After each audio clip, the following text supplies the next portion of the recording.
қазіргі әйелім деп Мөлдірмен таныстым. Енді бар ғой, Мөлдір бір университеттің несі болған ғой. Менің де вкусым мықты болып тұр ғой, енді бар ғой. Түріме қарамай, жақында шақыру билетін тауып алдым. Қарап отырдым да Мөлдірге айттым: сен вообще вкусың жоқ екен ғой дедім да. Мен вкусым нормальный екен ғой деп. Екінші қызым да сұрақ қояды: папа, маман қасындағы аға кім дейді? Мен ғой кетші дедім. Сен ба папа дейді? Осындай болды, осындай. Ой, несіне қарайды? Айтпақшы, міне шақыру билет, көріп жіберіңіздерші, міне оригинал. Оригинал шақыру билет. Мына жерде Мөлдірдің түрінен көрініп тұр, менің түрімнен қорқып тұрған. Енді осылай түстік, костюм филармониянікі. Осылай той жасадық ауылда. Қазір енді подсветка уже вроде мен нормальный оқыған сияқтымыз. Айту жайлап Астана ағартады ғой, өзгертеді. Мен тек өз басымнан өткен жағдайды ғана айтып өттім. Мен еркектерге қарсы шықсын, әйелдер мен еркектер екіге бөлінсін деген арам ниетім болған жоқ. Және де отбасылық дүниені хайп ретінде касса жинасын, немесе халықты бір дүрсілкіндірейік деген оймен жасау ол үлкен қателік. Сұхбатқа барардың алдында Тұрсынбек мырзаға жаздым. Ол кісіден кері жауап болған жоқ. Барлық айтқаным рас болғандықтан, шынайы болғандықтан мен өкінетін тұстар болған жоқ.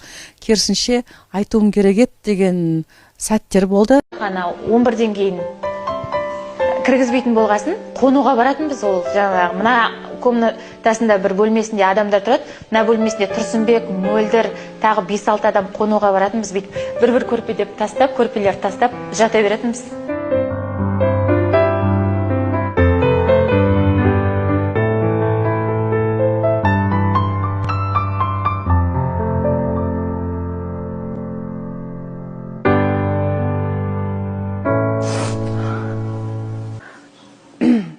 Көзіңе неге жасалды? Ол да бір бақыт қой. Бақытқа осылай қол жеткізу, ол әрбір адамның басына бұйыратын бақ емес. Бақытты еңбегің сіңіп жеткен, ол орны бөлек. Тұрсынбекті үй шаруасына жолатқызбайды дейді, рас па? Неге? Ол дұрыс емес. Ол қазаққа тән нәрсе емес, қандай ұлтқа болсын, мен ер адамның үй шаруасында жүрген, ас бөлмесінде жүргеніне 100% қарсым. Тіпті қоқыс шығарғанға да? Жоқ, болмайды.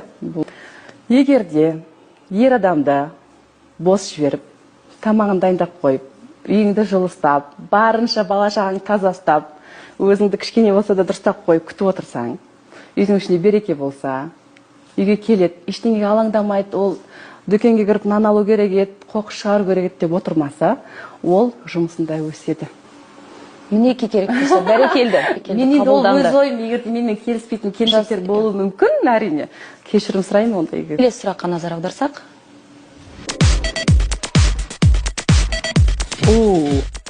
Осындай сұрақ болды ма менде?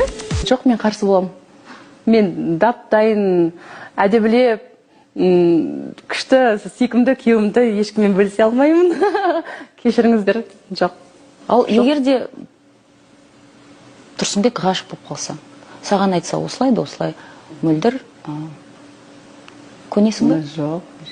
Не істейсің? Мен қызғаншақпын, Тұрсынбек деп айтпайды маған. Мен ондайға көне алмайтын адаммын. Көнбеймін.